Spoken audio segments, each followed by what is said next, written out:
안녕하세요. 평택 백운 애기보살입니다. 반갑습니다. 오늘은 택시 기사님의 이야기를 해볼까 해요. 이제 40대 중반의 남성분이 찾아오셨어요. 개인 택시를 하시는 분이었는데 자꾸 헛게 보이고 이상한 소리도 들리고 이제 몇 번 큰 사고도 이제 날 뻔했다고 본인이 이제 올해 삼재라서 이제 그러냐고 이제 오셔서 물어보셨어요. 몇 주 전에도 사람이 이제 죽는 사고가 있었고, 이제 본인 차량도 그 사고에 휩쓸려서 이제 차도 망가지고 후유증으로 이제 재활 치료를 받고 있다며 아무래도 본인이 재수가 올해 없는 것 같은데 풀 수 없냐고 이제 물어보세요. 이제 택시 영업만 20년 정도 하셨는데 이제 코로나 때문이기도 하지만 이제 최근처럼 힘들었던 건 처음이라서 이제 하소연을 막 하셨어요. 이제 점사를 보다가 이제 헛것이 막 보이고 하는 게 혹시 한복 입은 젊은 여자냐고 이제 물어봤어요, 제가. 얼굴은 약간 각이 있고 머리를 이제 쪽지고 있는데 얼굴이 막 나이 들어 보이질 않고 젊은 이제 여자분 아주 젊지 않냐고 그래서 물어봤어요. 눈썹도 막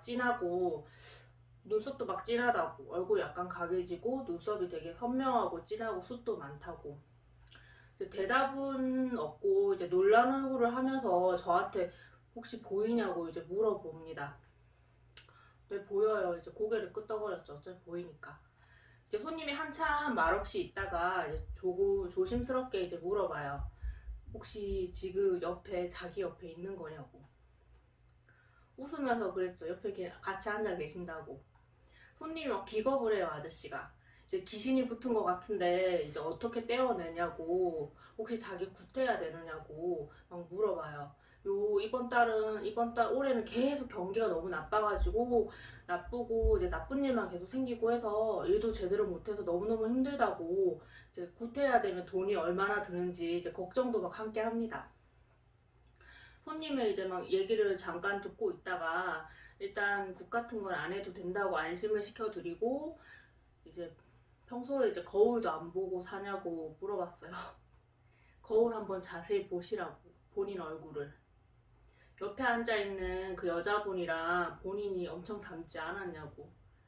여자라서 이제 각이 저도 얼굴이 이제 아무래도 작고 가름하긴 해도 아저씨처럼 여기 강대도 막 네모나게 나와 있고 턱도 여기 각졌는데 모르겠냐고. 이상한 귀신이 붙어서 막 해코지하고 괴롭히는 게 아니라 위에 조상이 도와주는 건데 모르시겠냐고. 이번에 사고가 난 것도 뒷자리에 이제 손님석에 저 이제 연가가 앉아 있는 거, 아니 연가가 보여서 이제 아저씨가 조금 졸다가 놀래서 이제 정신이 번쩍 든 거예요. 뒤에 이제 연가가 보이니까 귀신이 보이니까 번쩍 들어서 정신을 차려서 그 정도지. 저 이제 조상 아니었으면 더 크게 다쳤을 거라고 곰곰이 한번 그때 사고 난 거 생각해 보라고 했어요.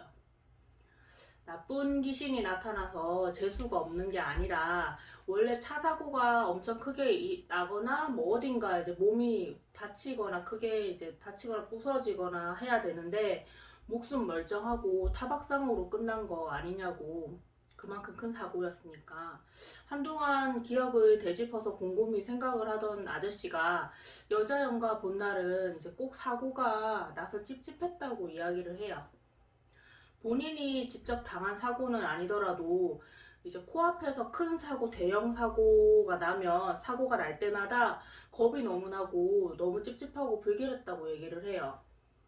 하지만 요 몇 달을 천천히 이제 되짚어 보면 크고 작은 사고가 나기는 했지만 사고에 휩쓸려서 이제 피해 입은 다른 사람들이나 이제 동료들이나 아니면 다른 차량들에 비해서는 본인은 그래도 사지육신이 멀쩡하다고 고개를 끄덕거립니다. 아주 큰 이제 애기 피할 수 없는 애기 찾아왔을 때 도저히 완전히 피해갈 수 없는 그 애고는 피해갈 수 없는 형국이라면 최소한 덜 힘들게 아니면 좀 덜 다치게 그렇게 살짝 비켜서 지나가게 해주는 것도 이제 큰 도움을 주는 거예요. 완전히 막을 수 없다면. 이제 몇 달 입원하고 해야 할 일을 뭐 손바닥 조금 까지고 뭐 무릎 조금 긁히고 하는 걸로 대체하는 거는 좋은 선빵이라는 거죠. 손님한테 이제 아저씨한테 부모님한테 잘하라고 했어요. 아직 살아 계시니까. 윗대 조상들도 그렇고 이제 지금 부모님도 그렇고 제사도 정성껏 지내고 좋은 일도 하고 공덕을 이제 많이 쌓으셔서 그 덕을 아저씨가 보시는 거라고, 아들이 보는 거라고. 이제 조상이 내 위에 높은 조상이 수호령이 되어서 곁에서 이제 지켜주는 복은 흔한 게 아니라고 말씀을 드렸어요. 처음에는 시꺼먼 얼굴로 이제 죽을 상을 하고 찾아왔던 이제 아저씨가 마치 뭐 톤업되는 비타민 주사를 맞은 것처럼 이제 톤업돼가지고 돌아가셨어요.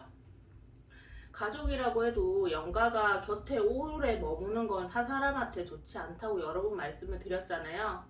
그런데 이분처럼 조상이 공부를 하고 뭐 돌을 많이 닦아서 내 곁에 와서 도와주고 보호해주는 거는 좋은 일이에요. 정말 좋은 일이죠. 이제 단순히 뭐 영가라기보다는 수호령에 가깝다고 봐야죠. 뭐 로또 1등 되는 이게 당첨 번호를 못 알려줘도 뭐 내 자손이나 뭐 내 핏줄에 대한 이제 애정과 애착은 뭐 산 사람이든 뭐 귀신이든 간에 아니면 뭐 깨달음을 얻고 뭐 도를 깨우쳐서 신이 되었다고 해도 동일한 것 같아요. 얼굴도 못 보고 이제 몇 대 아래 까마득한 아래 이제 후손인데도 이제 핏줄에 그러니까 몇 대를 내려온 자손을 내 자손을 보호하고 같은 성씨니까 내 핏줄을 보호하고 지키는 걸 보면은 좀 신기하고 놀라워요. 조상들이 와서 보호해주고 지키고 힘써주고 하는 걸 보면은 어쩌면 이제 핏줄이나 내 성씨나 이런 거에 좀 강하게 집착하고 막 하는 거는 어쩌면 이제 한국 사람의 뭐 종족 특성 같은 건지도 모르겠어요. 귀신이든 뭐 영가든 조상이든 뭐 그냥 일반적으로도 좀 그런 게 강하잖아요. 민족 자체가. 오늘은 이제 수호령에 대해서 이야기를 해봤고요. 준비한 이야기는 여기까지입니다. 이제 쌀쌀한 날씨에 감기 조심하시고요. 이상 평택 배구내기 보살이었습니다. 성불합장하십시오. 감사합니다.